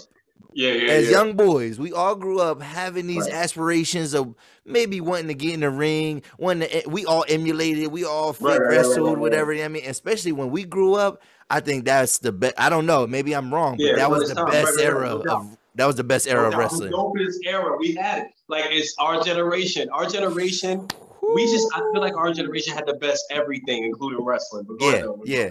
So how the hell did you get into wrestling, bro? Like, it was so, I don't know. Was you doing like hardcore backyard stuff or something first? Like, you know what I mean? My dad, so you said your dad was a bodybuilder and wrestler. That's crazy. Yeah, he was a pro wrestler. And so me and my dad, our bond, like, me and my dad, like, when I used to go to visit, when we were living together, like, all through my life, no matter what stage we were when we got around each other, we could talk and watch professional wrestling. Okay. For hours. Really? Like, when I say we can do it all day, I mean, we used to be able to do it all day. And he was a bodybuilder at the time. And I mean, like, you think I got muscles? I ain't nothing compared to my dad. He makes me look like, you know what I mean? Like, I don't even bring him around on my dates. You know what I mean? Like, I'm just glad. His guns is good. Different. Like, he had like all those, you know what I mean? Like, there. Yeah. And that's crazy. He was a bodybuilder, like, for real bodybuilder. He did lifting contests and he did posing. Okay. And, you know, wrestling was always a thing for him. And he got into wrestling. And wrestling, I always loved wrestling. I always believed I could be a wrestler. But once my dad did it, it was like, I'm doing it. Yeah. You know, like you had a pathway. You had a pathway to it because and then I went through my rough patch. He was with WCW. I don't know if you remember WCW with Sting and Hogan. Yeah, of course. So who's your dad? Who was your My daddy was in there. Who was your dad, fam? My dad, he had a little bodyguard gimmick, and you know, he was at the power plant or whatnot. Okay. And he had a little injury or whatnot, and they didn't renew his contract. So he did a little bit more on the circuit, but he was with them for a minute. You know. So he didn't have he didn't have an on-screen character. Okay. As far as dark matches, all fair, and you know what I mean. He was on there as far as the circuit went. Okay. And you know, we enjoyed the fruits of that. You know what I mean? Yeah. Whatever he was doing, it was a check. And me and my brother, we enjoyed that. You know, he always sent that through. And that's one thing, you know, I'm never taking that from my pops. One time I always sent it through. Yeah. So I go through whatever I'm going through in my youth. I got a kid. I just had my daughter. She's the only birth I missed from being locked up. So I had to make a decision that I got to stop. I just got to change my life. You know? Okay. Find a path. I just got to do something. Yeah. I just got to do something with myself. And I'm working out. I'm putting on this muscle. You know what I mean? I'm in the penitentiary. The penitentiary is what you make it. Okay. Simplify with what you make it is what it is. Whether you intended to make it that or not, what you make it is what it is. Damn. And I'm getting husky. I'm getting my weight up. You know what I mean? I'm watching wrestling on my little TV or whatever up the way. And I just decided that I'm going to do it. And shout out to my kid's mother again. I'm shouting her out a lot, but she was on board. Moms didn't like it because what moms went through with my dad. Stepmom wasn't crazy about it. Okay. It's a rough lifestyle. It's when you're all the way in with wrestling. Yeah. It comes with some stuff, man. It comes with it. Your family members are the ones who deal with it. the most. Yeah, You yeah. know, as far as being on the road and just that atmosphere and just, you know, that attention. Oh, You know, okay, you're okay. always like me. I don't see myself as a big deal, but to somebody else, I will You be. might be, yeah. You might have You know what I fans that mean? you And I'm don't in the know. room. Yeah. I'm in the room with that person, and I don't even realize it. That comes with that any type of spotlight. Oh, snap. And I get out. Look, I'm rambling again. So I get out of prison, Crescent. I did 3 years, and I'm like 238, cut That's up, that's ripped. crazy. You know what I mean? I'm looking real good. Actually, no. So I did it 2009. They had a local TV show, Okay. a local wrestling show, and they had this tryout for a call-in tryout. So I went and did it, and I called in first. They had me come in. I showed up. Like it came so natural. Like I might bore some people with this, but like wrestling Nah, came let's so do it. Let's natural. get into it. When I got in the ring, it was just lit. Like this Okay. one, I catch a case. I'm not all the way clear-headed yet. And I come on 2013, I call the same people. They say, yeah, come through. I look better physically than I did before as far as muscle and just that, you know what I mean? I did right with my time. And within 4 months, I was in the ring. I had a 6-month program. It was a 6-month training school. As far as like stunt fighting, you know, the scenes in the movies. Okay, they yeah. teach you the same way, but way more intense. It came with a lot. Like my first month was rough. They whipped my ass that first month. But Really? Wow. within Okay. I had a 6-month training program. They had me in the ring within 4 months, and the rest was just fun. Yeah. Just experience, just humbling, Yeah. overwhelming, ups, downs, roller coaster, like crazy. Yeah. Like, Yeah. like it was just like a second part of my life. Like I had a little rep off the streets. Like I was a little, you know, whatever. Yeah. But this shot me into a different stratosphere that I didn't even do it big yet. You know what I mean? Like Yeah. I ain't Yeah. even world Yeah. champion yet. But Yeah. just what I did in the time being was just crazy. Make a long story short, it was amazing. It was. That's crazy. That's Yours, they crazy. did a documentary on me down at the Australian Capitol. Oh, did Shout out they? to Cisco and Miles. You know what I mean? They put it together. Oh, Winona Productions. what? Yo, and it's crazy. Like I'm saying this humbly. I'm not showing off. But Where's it? Can I see it? Is it out or is yeah, it? it's at the Australian Capitol from the hours of 4 to 8. No, I'm joking. I'm playing, bro. No, but it really is there though. That's where they debuted it. It's on DVD. I don't even know if people use DVDs no more. I know, right? I need the link for you to check it out. All right, yeah, definitely. We got to do another one. Cisco, Miles, if you're around, man, we got to do another one, man. A lot has happened. You know, that was like a different period in my life. But like the time they were shooting it, I wasn't the best me, but it still came out okay. Okay. You know? Bet. But yeah, man. Yeah, it just took off, man. I was just going everywhere. I would just jump in the car.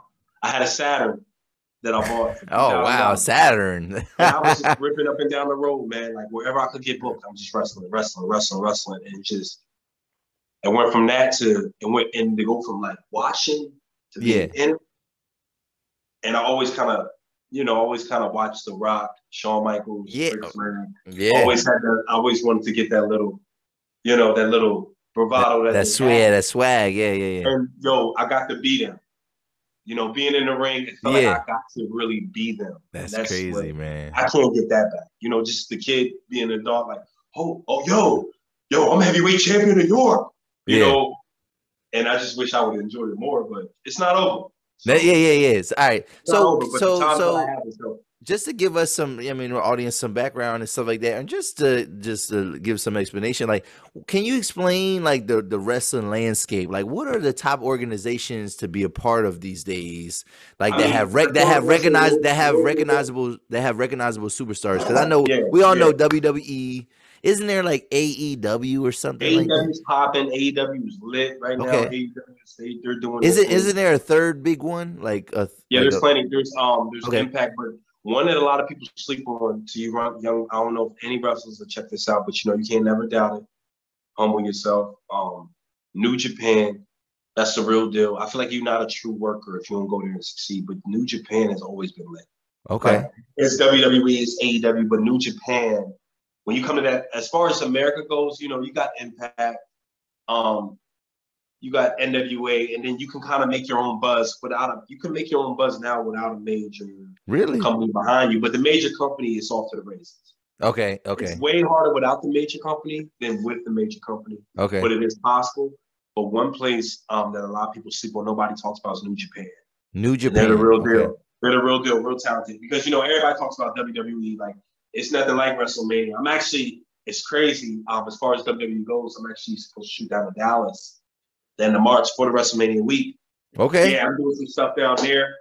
Wow. Yeah, man, I'm excited because, you know, COVID's slowing me down a little bit.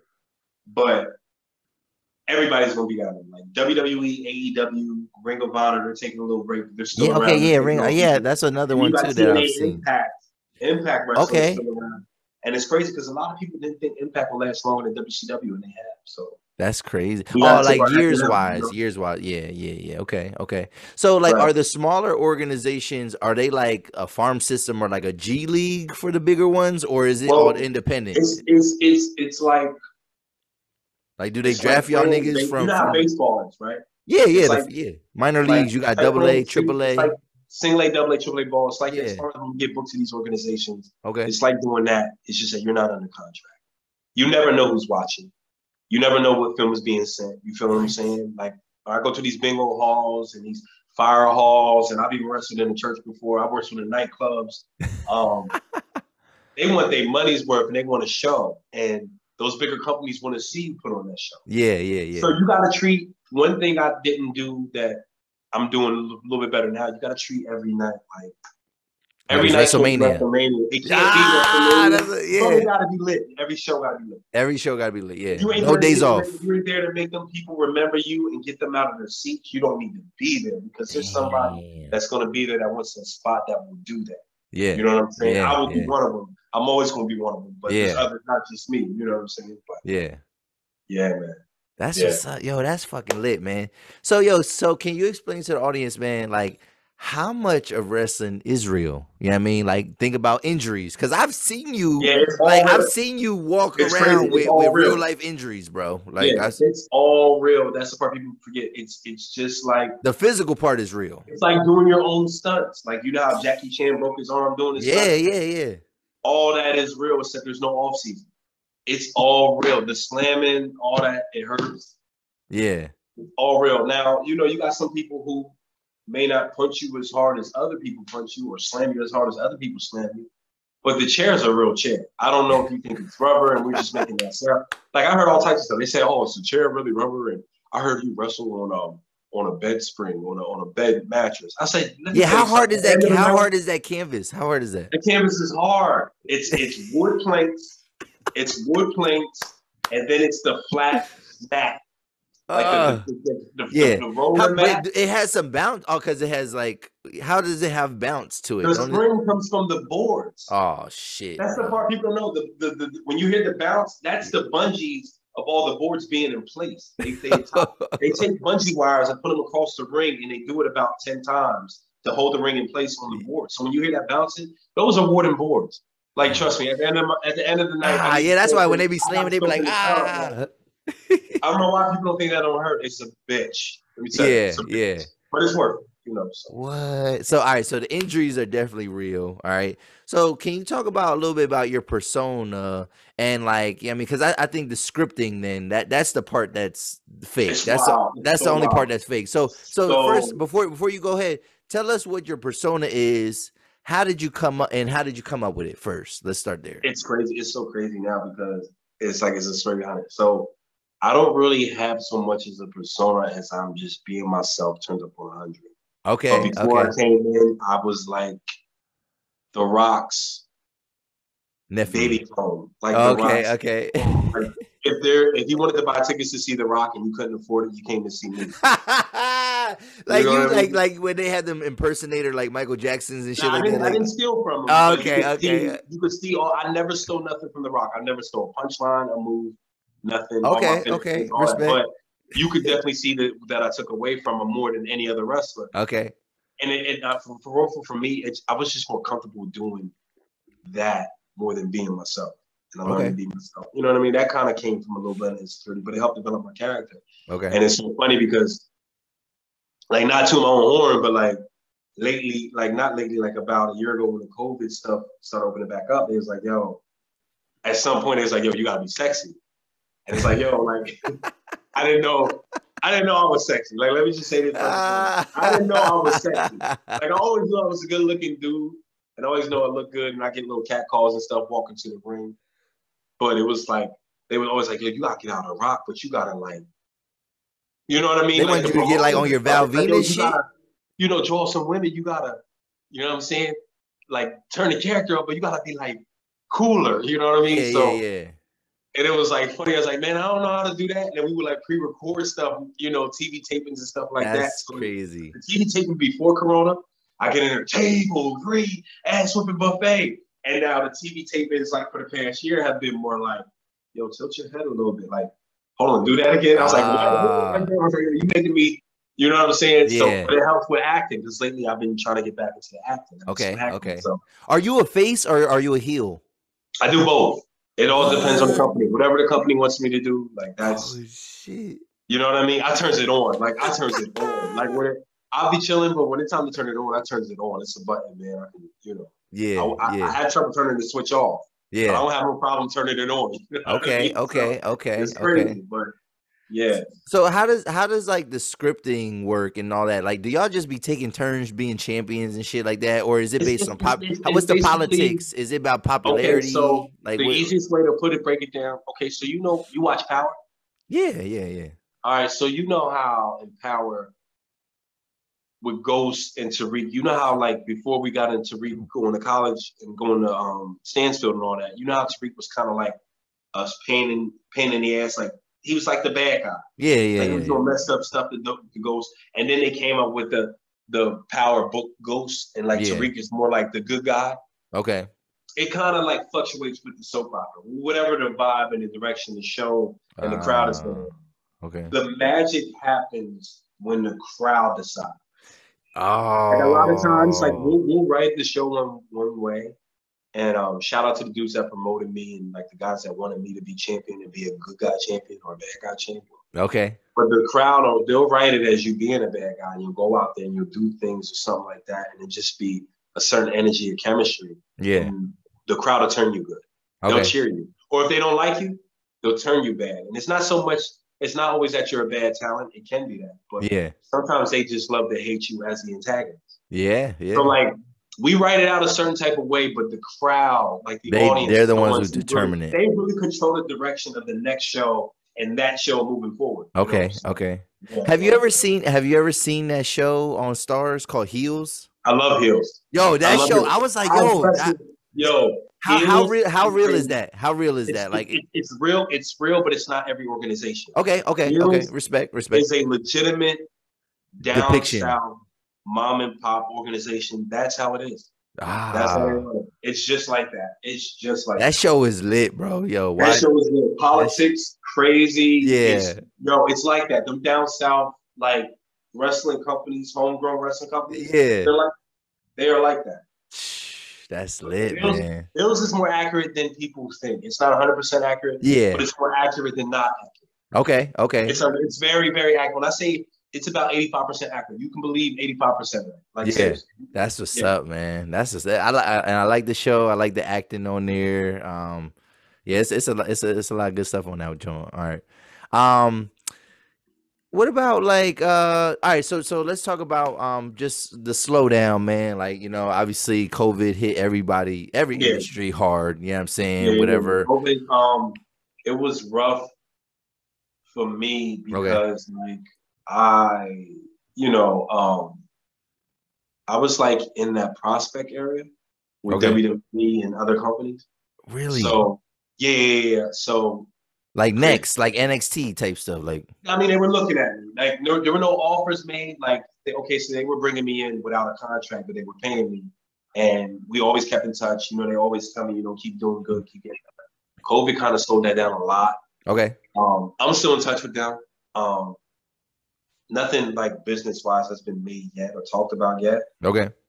But you know how that goes. Like, it's not to say it won't happen, not to say it will happen, but it just slowed down completely as far as my shows, my bookings. Like I was all over the place. Like I wasn't just with the big companies. I had all these small companies around them.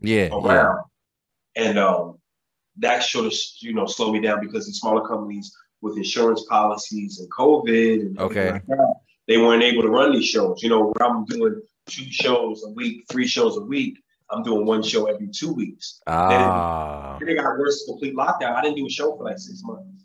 Oh, damn. I wrestled for about 6 months, and I went crazy. I went stir crazy. Yeah. I bet. Yeah. Damn. So like, how do you make ends? Like, is it enough? Like, what you know, what I mean, when you wrestle, is it enough to make ends meet? You, to the young wrestlers out there, it's all about your merchandise. You can pay your bills being a wrestler, but it's a lot of grind and bang, and it's like it's a grind. Like you're a brand yourself. Like you got it's about a grind. You got to get your own merchandise. Okay. You got to be consistently booked. You know what I'm saying? Okay. I recommend getting a reliable vehicle that's not heavy on gas. You can pay your bills wrestling. You can make a living wrestling, but it's rough. It's rough, because you're on the road a lot. When you're playing that seed and growing, it's rough, and then you start seeing your money, and you know what I mean. But it's all about your buzz and what you sell. And that's good. Put it out, you know. That's good. So what's the ultimate goal with this, man? Do you have a chance to, like, because I guess you did kind of allude to that a little bit, whatever. But like, I don't. It's crazy because now it's like I always told myself I'll give this 20 years. And then after 20 years, whatever I don't accomplish. So I got 12 left. I'm 8 years in. I got 12 years left. Okay. I would love to be at Wrestlemania and win the Royal Rumble. I would love to be on AEW Dynamite. I would love to go to New Japan. Whatever happens, happens. Okay. You know what I mean? I'm honestly not being cocky. I feel like there's always going to be a place to book. Okay. Now, how big that place is, how large that place is, TV and all that, we'll see, but I feel like it's always going to be a good place to book me, and it's just like I get a high off of it. Okay. Take the business out of it, I still get a high off of it. I still love what I do. Well, that's good. That's the most important thing. I'm not going nowhere soon, and if I can pay my bills doing it, and if I get a contract offers itself, and the time is right, the situation is right, I'm on board. But until then, I'm gonna keep doing what I'm doing. You know, I'm trying to get into acting a little bit. All right. Give a dad a little acting. I got the comedy coming back up, so I enjoy entertaining, and wrestling was the seed, and like wrestling started all that to expand as an entertainer. Rock and Hulk Hogan, like guys like that, they ventured out and did other things. Yeah, I want to be the same way. Maybe I might not have the box office movie, but you're going to see me in the movie. Okay. Okay. Yeah. So, and then just and because I'm gonna ask you like a top 5 question, but before that, like, so what is like a wrestler's ceiling in terms of age? Because it seems like some of these guys go a long time. I mean, they're wrestling into their 50s, maybe 60s. It's all about you, man. And that's the thing. That's the beauty of wrestling. Like Stone Cold Steve Austin. Stone Cold Steve Austin is 50-something years old. Is he still wrestling though? No, he's not. But he makes appearances. But when he steps out there, the reaction is still the same. So it's all about how long can you go, how well you take care of your body. Yeah. Edge, I don't know if you remember Edge. I remember Edge. Edge is about to be 50. Shawn Michaels is 50. He's just wrestling. Triple H is 50. He's just wrestling. It's all about how you take care of yourself still going. Undertaker, what, 53? I thought the Undertaker died like 5 different times, bro. Like I thought that nigga died, like for real. I thought he was it's always like because they did. Ain't that like a meme or something like that? Like it was always that. You know what I mean? Like that little character. So he's still alive. Undertaker's still alive. Yeah, they put him in the Hall of Fame. I didn't know that, bro. I got somebody calling me. No. But no, they put the Undertaker in the Hall of Fame. Like, can you speak to like what a fan, like an adult fan, is like? Like, why do people still like? And obviously, you want them to keep watching, but like, what makes a fan still watch it? Because I think we all knew, like, after a while, you knew it was scripted, whatever. And then I just kind of lost. I don't know what it was. But I lost interest in it, whatever. But there are still a lot of grown men that watch it, and it's not just like white dudes. It's like, we see rappers that talk about it. The dudes of Griselda, they talk about that wrestling stuff. Wale is a big wrestling guy. Think it's just, what is it about it? People know it's predetermined and scripted, but I think what the best fans are the people who can treat it like a movie. Okay, bet. You know what I'm saying? Respect. Like a movie. You know what I mean? Like how you watch a movie when you went to watch the Avengers. And Iron Man blasted, Thanos or, Captain America hit him with the shield. You didn't be like, oh, that's fake. He'll never hit him with the shield. Like that. Yeah. You just kind of enjoyed it for what it was. Wrestling is a soap opera. Yeah. Okay. And soap opera with violence. So if you could just watch it as a movie, as a TV show, like as your TV show, your power and all that. Yeah, yeah. You know, Mary Like J. Blige, a weekly show. Yeah. but you know, if you can watch the characters and let it be for that, you can enjoy it a lot more. The product isn't so much the same as it was when we were younger. Okay. It's not as raw, I'll admit that. It's maybe not as edgy. Really? But, you know, if you can watch it like a movie, you know, I think those fans get the most out of it. Okay, okay. And like maybe one more question before we do a top 5. Like what has been like your your pinnacle so far? Because you say you were as a champion. Like what the fuck? Like you actually had a belt, bro? You got belts? I won the title 4 times. We got a champion. I won it in New York. I was on TV, and when I was on SmackDown and SummerSlam, I felt, you know, crazy about that. That was dope. In the ring with Daniel Bryan. I took a little German suplex. You know, that was dope. What? Yeah. 5 million views. I'm not bragging. What? Nah, but we can find that clip. We can find that clip. Like 15 million views now. No bull. We can find that clip on YouTube. Yeah, I gotta type it in. Like it's like the Miz holds funeral for Kane. Now I would like to like add that as a card. Oh man, I don't never watch myself, but if I'll send you the clip. I'll send you the clip. It's me getting beat up. First time on TV, live television. You know, you don't see too many people from York on live television. No, hell no. So them just having that trust to put me on live television, I was like, let's get it. But my pinnacle, you know, I used to play at the College Avenue gym as a teenager. The basketball leagues I used to go to after school. I won a heavyweight title there. Okay. And I'm proud of that moment. I don't like that that's my pinnacle, but that moment, after that 1, 2, 3, my family, my friends, people in York just, you know, cheering for me. Yeah. As predetermined and as scripted as it is, that felt so real. That's crazy. That's love, though. It's love. It's love. It's a high. Yeah. It's a high. Yeah. It's a high, man. Yeah. That's what's up, man. So, yeah, I mean, like I said, we grew up in the best era of wrestling. Yeah, I mean, whatever. Maybe not, because I think could debate it, but I think yeah. So, and maybe not, because I like doing top 5s, but I don't necessarily, more so a favorite 5, you know what I mean? Because I think with top 5, I think when you talk about wrestling, there's some politics in it, and people feel they got to put Hulk Hogan, because I'm not a Hulk Hogan. Yeah, everybody got a top 5, I think, you know, so. I'm not putting Hulk Hogan in my favorite 5, like, I'm not putting them in my top. Is it what happened, or is it him? It's just I don't care about, like, I forgot. I don't even know exactly what happened. Like I thought he always had the weakest finisher move ever. Like that's the weak. It's boring. Like that was like, I ain't gonna lie, when I was a little boy, of course, like you're conditioned to like Hulk Hogan, you know what I mean? But like but like when we was really into it, you know, like even when he was Hollywood, he was like Stone Cold. We were more Stone Cold. Yeah, you know what I'm saying? So who's your favorite 5, man? My top 5 personal favorite. Yes. That's a good one. I gotta go to Rock. Okay, is this an order or no order? No order. Okay, no order. Okay, no order. I think Rock is just on there because I just like the Rock. Man. Yeah. I just like his electricity. I just like what he brings. Shawn Michaels. Whoo! Shawn Michaels is my boy. You gotta love Shawn Michaels. Yeah. Believe it or not, he's in a lot of people's top 5, but I don't see him in too many. But Randy Savage, the Macho Man. You can't go wrong with that. That's not a bad pick. I like a good Randy Savage match. That's not a bad pick. Watching Randy Savage. Top 5. Dang, your top 5 is looking like my top 5, bro. Yeah. Maybe not. I don't know. Yeah. I'm actually, you know, I probably shouldn't say his name, but there's a certain somebody, he's, you know, dope. I've always been a Chris Benoit fan. It's just that. Oh man, I forgot. You know? I kind of forgot about. So we're gonna let's skip over. Okay. You know. Okay. So we're gonna replace him with Eddie Guerrero. Okay, respect. Eddie Guerrero was always dope. It's crazy. I'm a Razor Ramon fan too.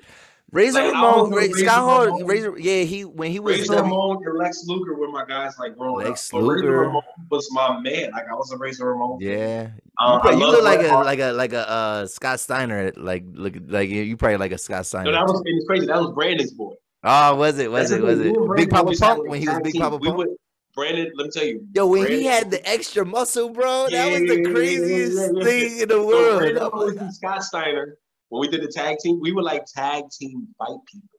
And Brandon would be the Scott Steiner, and I would be Rick Steiner. Or if we yeah, wanted to be queers, I would be Hawk, and he would be Animal. yeah. Yo, so Brandon, like Scott Steiner was always Brandon's boy. Like on the video games and stuff, I could never Yeah. pick him. That was always Brandon's boy. Okay. Yeah. All right, so that's your 5. See, so what I say, I'm gonna go Rock, Shawn Michaels, Bret Hart, Razor Ramon. You didn't say Bret Hart first. You didn't say Bret Hart at first. I'm a Hitman fan. I love the Hitman, bro. I'm a Hitman fan and Savage. Yeah, that's my 5. Okay. All right, my five. No order. Stone Cold. Got Bret the Hitman Hart. Okay. Shawn Michaels. I would say, and this is out of there. I mean, because people don't talk about him, whatever. Because I like a guy with a good submission, man. The man of 1,000 holds, Dean Malenko, Iceman. That's crazy. A lot of smaller dudes. A lot of people don't know about Dean Malenko. You know, I was trying to Iceman, bro. Because WCW, that was the best. He just opened up a wrestling school, I think. Did he? Yeah, I think not too long ago. Yo, he was doing some behind the scenes work for WWE. The cruiserweight division of WCW was the best part of WWE. The NWO stuff was hot. Go down the line, yeah. But the cruiserweight division was the craziest division in WCW in terms of talent. Like Eddie Guerrero, Rey Mysterio, Juventud Guerrero, like all those dudes, crazy. Like the Luchadors. I mean, and then 5, or like I said, no order, but The Rock. Yeah, I mean, you got to go with The Rock. But Shawn Michaels and Bret Hart, fam, that was the only WrestleMania my parents bought me. The Iron Man match. And when Bret Hart got cheated, bro, I was so mad because, he had him in the sharpshooter for like 10 minutes, bro.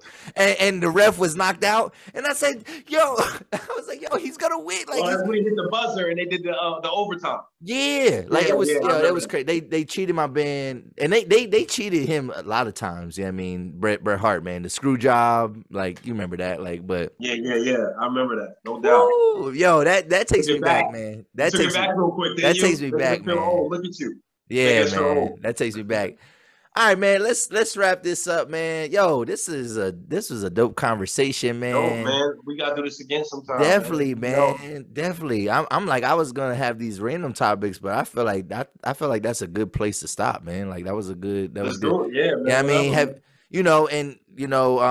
have you, just real quick, have you watched any shows or are you into any shows? Or could maybe talk about some stuff I ain't gonna lie, man. I've been on my power trip. Okay. I just got into Snowfall. So okay. I'm behind everybody.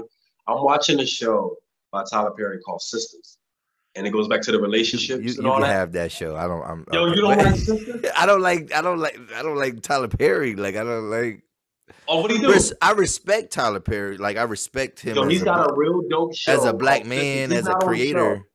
I just don't. I think some of his content it's not for me. That's all I'll say. It's not for me. Okay. He got the show called Sisters, and it features Is it on BET? Black women. Is it on BET? It's on BET and Prime Video also. Okay. It's on Amazon Prime Video. So it's 5 black women, but it's just they're going through relationships and they're just living their life. And you can see it from perspectives, and it's a good relationship show. It's like a little bit more. It's not as lit as far as action and drug. Okay, yeah. But it's a good, if you kind of like feeling like kind of intellectual or whatever. It's a nice little kick it soap opera type of show. I like Power a lot. I got to catch up on Power. Okay. You know what I mean?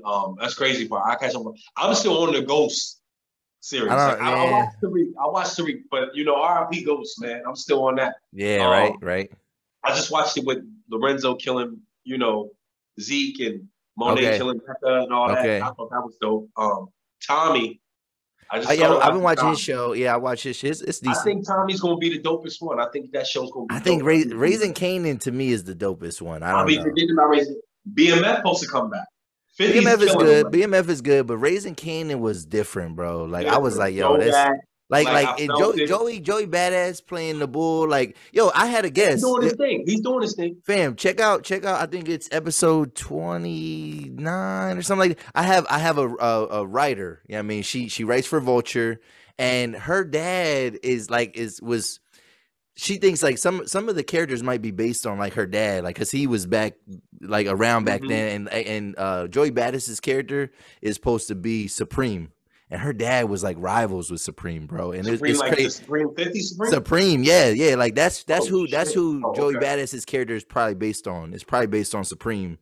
But her dad was like a rival of Supreme. So like, and it's funny, I have a whole clip where I'm like, yo, is your dad Supreme? And like, she was like, no, but I went crazy. I was like, yo, your dad's Supreme. Yeah, like, oh snap. Yeah, it was crazy. It was crazy. But yeah, so I'm like, I'm watching Tommy Show, watching Snowfall. Snowfall's back. They came out with a 2-pack, I mean, for season 5. I just say, man, right now it's a little bit mid. So I'm catching up on Snowfall, man. They gave us a 2-pack of mid, bro. Like, I'm trying to catch up on it. I like Snowfall so far. I'm at the part. I'm at the part where Franklin just got out of jail. Okay. From the body. It's good. So the first 4 seasons are good. I still got a ways to go, but I'm getting into it, And have you seen Bel Air yet? No, everybody's telling me. I like it. Yo, I'm gonna do some extracurricular things and watch that. Yes, definitely. Yo, man, it was great having you, man. Yeah, I mean, no doubt. I mean, audience. Yeah, I mean, audience. If you watch wrestling when you was a kid, who's your top 5 favorite wrestlers of all time? I mean, I want y'all to chime in on that. But fam, BJ, where can people find you, man? Like on social media, where can they find you? Man, March 5th, I'm in Marysville, Pennsylvania. Come check me out there. May 14th, we at the Farm Show Complex in Harrisburg. That joint, we're gonna sell it out. It's called A Night to Remember. It's gonna be a night to remember. I gotta get tickets for that. Crazy. So I gotta go to that. May 14th. We can't announce it right now. I can't leak it right now. I can't give y'all details. Is that like a Monday night though? Is it what night? No, it's gonna be a Saturday, I believe. Saturday. Okay. Is that Saturday? Okay. May 14th, come in the Farm Show Complex in Harrisburg. That is going to be probably when you said like the pinnacle, that might be my pinnacle. Really? Okay. It's gonna be my pinnacle within the last 2 years, hands down. It's gonna be crazy. The show's gonna be crazy. The lineup's crazy. What I'm doing is crazy. I got a special surprise for y'all. It's gonna be so beautiful, so honorable, so electric. How do we get tickets for that? How do we? March 5th, we're gonna get lit. May 14th, come out. March 27th, I'm in Harrisburg. Okay. It's RWF. I'm at the it's a little performance theater. Okay. On North 3rd Street, North 7th Street. Okay. Come through. I'll get. You know what I mean. I'll put that up. That'll be on my. So you working in March. We out here. Okay. Yeah, we out here. Yo, that's what's up, man. That's what's up, man. yo. I'm trying to pick it up a little bit, man. Once we get to every week, but I'm in PA right now for the next month or 2, and then after that, I'm shooting to Dallas, like I told you. When I come back from Dallas, that's when we're doing a lot of out of state, all around East Coast, Midwest, West Coast stuff. Right now we just getting the ball rolling. So that's what's up, man. Yo. What about on socials? Do you want people to find you on socials or no? You get me on BJ Walker. Facebook, it's not BJ Walker with the parentheses, the icon. I got hacked. I'm human. Okay. You hit me on icon BJ Walker, icon_BJ Walker on Instagram, champ BJ Walker on Twitter. I don't really say too much. If you like to laugh, you want to bug out, or if you want to be offended, come on there. I got you. Okay. So I ain't doing too much, man. I'm just grinding. Yo, man, I really appreciate your time, man. I appreciate you getting on the podcast. Yo, like I work quick, man. Like, you know what I mean? We was supposed to do one and we kind of talked about it, but you posted something and shout out to Wayne Sweeney, man. Shout out to my man Rowdy, man, for even they put my name out there. Right, because I wanted to do one, whatever. And I seen you. I've been watching. I was watching. Yeah. You know what I mean? Yeah, shout out to you, man. We gotta do this again, man. Definitely, man. You know what I mean? Fam, you always welcome back, man. Debate or something, man. Definitely, man. You always welcome back, man. You know what I mean? It's always love when I see you, bro. Audience, if y'all still watching, hit the like and subscribe button. This is another episode of the 280 Plus podcast, man. We out. No doubt. Peace. Peace out.